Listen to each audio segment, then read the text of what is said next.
Hey everyone, today we're going to be taking a really quick look at the closed beta for The Division running on the Potato Masher. In case you don't know what it is, the Potato Masher is a $375 gaming PC, custom built in December of 2014 and given a slight upgrade in January of 2016, and is designed to compete against the PlayStation 4 for the rest of its life cycle. Not to poke fun at consoles or imply that they are poor gaming experiences, but just to show that PC gaming can be just as good or better for the money. Now today, this is not a PS4 comparison, we're just looking at the PC beta of The Division. So a few quick little notes.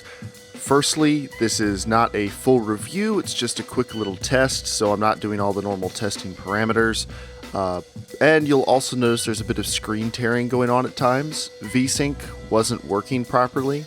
It was causing actually a lot of screen tearing, which it's supposed to fix, and it was killing the performance. So I turned VSync off. I'm assuming that's something that will be fixed by the game's final release. I mean, I guess we'll see, but the rest of it works pretty well. So I'm guessing it'll be fixed by the game's release, and I'm not really worried about it for now because this is a beta. So this is The Division running at 1080p, 30 FPS, and high settings. It's actually almost all very high settings, but I turned VSync off, and I've got a couple other settings running one click down from their highest, so I'm still calling it high, but it's somewhere between high and very high. And it runs very well. There is the occasional frame rate drop, which is likely due to things streaming in because it's an open world. That's pretty common in open world games. And also, I would imagine that's something that would be better or fixed by the time the game releases. But it's actually not bad now. If I could get VSync enabled and not have the screen tearing pretty frequently, I would say the experience is stable enough that I wouldn't mind playing through most of the game like this. But it looks really good. A lot of people on the internet seem to be unhappy with the way The Division looks. I will say I definitely think they were recording the original footage at 4K, because when I play at 4K on my main rig, it definitely looks better than this. But I think this looks really good, and I think the people who are complaining about it may have just seen console footage, because that looks quite a bit worse, but I think the game is pretty dang good looking. Now, you will notice that the CPU usage is decently high throughout this. This seems to be a pretty CPU heavy game, and what that means is 60 FPS is going to be a lot harder to hit because that puts a big load on the GPU and CPU. And I can turn down settings on the GPU, but of course I can't really turn down anything that's going to affect the CPU all that much to compensate for bumping the frame rate up to double what it is originally. So to run at 60 FPS, I had to drop the resolution to 900p, and I had to drop the settings to low, and that wouldn't really be my preference. I think the game runs and looks fine at 30 FPS unless you're really sensitive to frame rates that are that low. I think this game is slow enough moving that 30 is fine.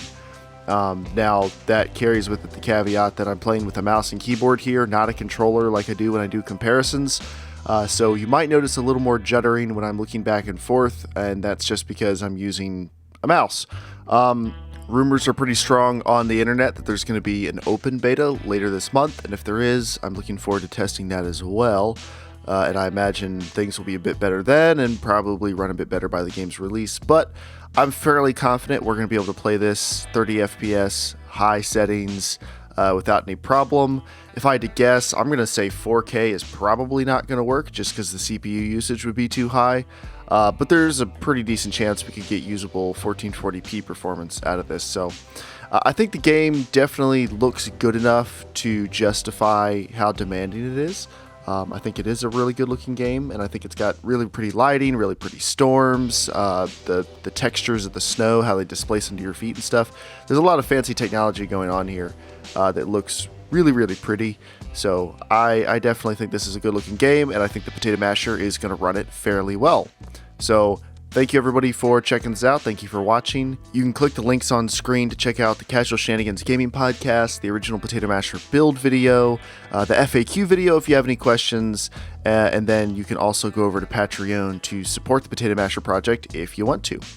I would also recommend, if you haven't seen it yet, to go check out the Year 1 review video. It can be found in the Potato Masher playlist on my channel because it goes through kind of the last year's worth of game reviews and spotlights what I want to do with it in the future. Until next time, have a great day.